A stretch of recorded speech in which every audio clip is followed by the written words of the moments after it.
अध्याय 6 त्रिभुज ट्रायंगल्स। तो इनको बहुत ही अच्छे तरीके से समझेंगे। ट्रायंगल होते क्या हैं। ये है राजीव प्रकाशन, अभ्यास 6 है त्रिभुज ट्रायंगल।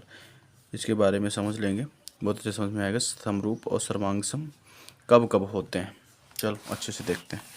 पहले हम देख लेते हैं, भूमिका पढ़ेंगे, एक एक वर्ड पढ़ेंगे, अच्छे समझ में आ जाएगा। बताने से और पढ़ने में बहुत सारा अंतर होता है। आप पिछली कक्षाओं में त्रिभुजों और उनके अनेक गुणधर्मों के बारे में पढ़ चुके हैं तथा त्रिभुजों की सर्वांगसता के बारे में विस्तार रूप से अध्ययन कर चुके हैं।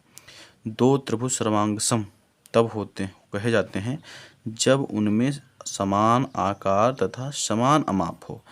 वे सर्वांगसम कब होंगे दो त्रिभुज? जब उनमें समान आकार होगा, समान आमाप होगी, मतलब समान आकार के बने होंगे दोनों और समान उनमें मापे भी होंगी। जैसे ट्रायंगल हम बना लेते हैं। यहाँ पे जो यहाँ पे कहा जा रहा है कि दो त्रिभुज सर्वांगसम कब होंगे, तो दो हम त्रिभुज बना रहे हैं। देखना है पे A B C P Q R. ये सर्वांगसम कब होंगे? जब इनके कहा जा रहा है यहाँ पे उनके आकार समान होंगे। जैसे कि 3 सेंटीमीटर का ये भुजा हो, 3A हो तो 3A भी होनी चाहिए। अगर 4 इसको मान लें तो 4A भी होनी चाहिए।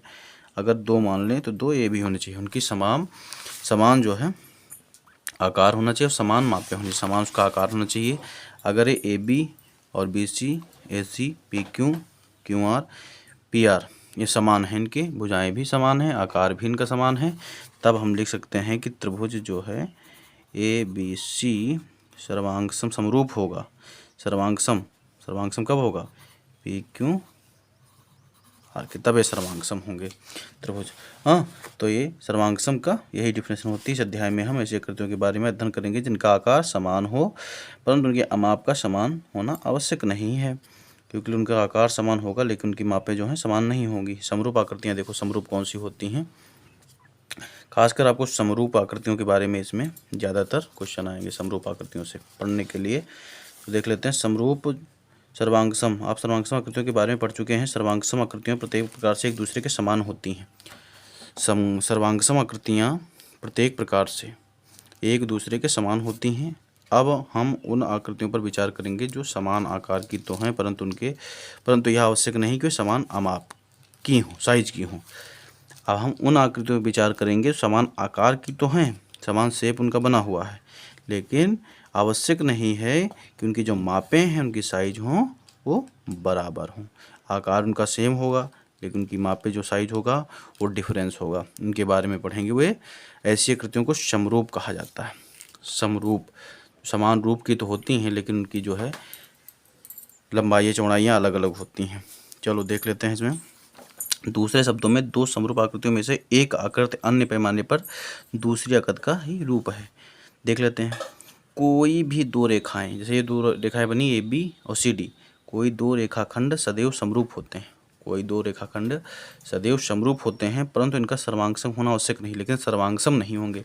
समरूप तो हो सकते हैं, दो AB और CD समरूप हो सकते हैं लेकिन सर्वांगसम नहीं हो सकते हैं, क्योंकि उन्हें बताया गया है कि सर्वांगसम तभी होंगे जब उनकी रेखाएं बराबर हों, भुजाएं बराबर हों, आकार भी सेम हो, तब वो सर्वांगसम होंगे। समरूप का मतलब ये होगा कि उनकी रूपरेखा जो है एक समान होनी चाहिए। तो यहाँ देखो, ये सर्वांगसम तभी होंगे जब इनकी लंबाइयाँ समान होंगी। ABCD समरूप हैं परंतु सर्वांगसम नहीं है, समरूप हैं। देखो, क्योंकि AB की रेखा और CD की रेखा समान है लेकिन इनकी लंबाइयाँ जो हैं पता ही नहीं, कि डिफिनेशन नहीं बताई गई है कि ये 4 सेंटीमीटर की है तो ये भी 4 सेंटीमीटर की, तो हम सर्वांगसम कह सकते हैं। जैसे तुम्हारा यहाँ बता दें हम, जैसे AB और ये CD दो रेखाएं खींची गई, AB है और ये CD है। अब हम मान लेते हैं 4 सेंटीमीटर के AB है, 4 सेंटीमीटर के AB है, तब हम कह सकते हैं कि AB जो होगा वो सर्वांगसम होगा CD के।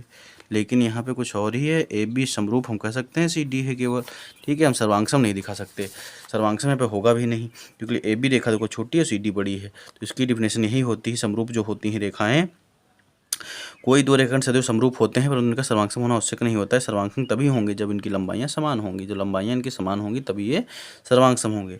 ठीक है, आगे हम अभी दूसरे पार्ट में इसको फिर रिवीजन करेंगे और रिवीजन के साथ साथ हम आगे आपको बताएंगे कि वृत्त कब समरूप होते हैं और कब सर्वांग सम होते हैं, कब आयत सर्वांग सम होते हैं, समरूप होते हैं, कब वर्ग, और कब दो समबाहु त्रिभुज। आगे चैप्टर में या आगे खंड में आपको हम भी बताएंगे। धन्यवाद।